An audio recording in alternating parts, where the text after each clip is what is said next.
ايه رأيك تاخد منجارو من غير ما تاخد منجارو؟ ودي مش فزورة ولا حاجة. اقول لك الاول ايه هو المنجارو.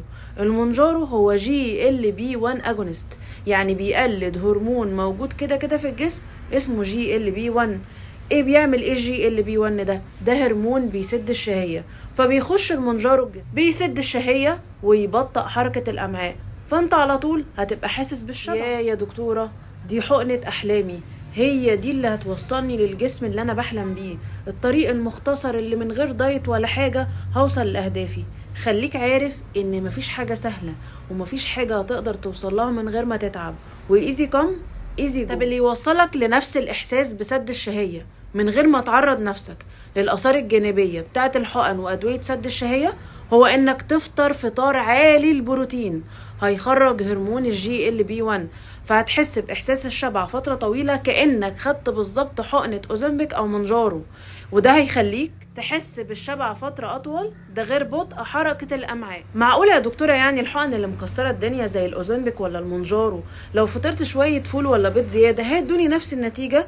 ليه وانت فاكر اللي مصنعها مش عارف؟ لا عارف، وبيلعب على الحالة النفسية بتاعتك، وعارف انك عاوز دفعة في اول الدايت، وفاكر ان الحقنة هي الحل السحري. الفكرة كلها انك فعلا هتوصل لنفس النتيجة لو بس غيرت طريقة اكل. الموضوع كله يا جماعة عاوز صبر. مين قالك ان انت محتاج زقة عشان تبدأ؟ انت فاكر اللي بينجح وبيوصل لهدفه كان طول الوقت متحمس؟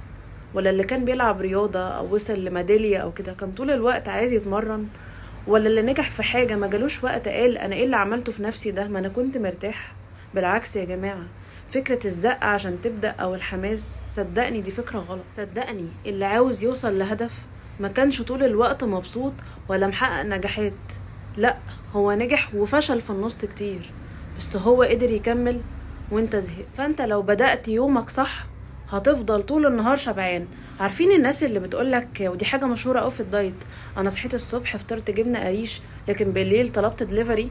دول عملوا ايه؟ دول ايه مشكلتهم؟ ونقعد نهزر بقى وكوميكس على الفيسبوك والكلام ده. الموضوع ده للأسف يحزن ومفهوش هزار. الفكرة كلها ان انت اكلك الصبح يا اما كمية قليلة يا اما الكارب او النشويات بتاعتك اقل من البروتين.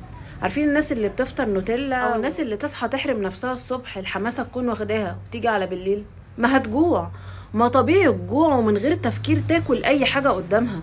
فالتصرفات دي هي قص الغلط. انا دكتورة داليا يوسف، اخصائي التغذية العلاجية والاكلينيكية. قولي ايه رأيك تبدأ بفطار عالي البروتين، وتتواصل معايا وتقولي عملت ايه.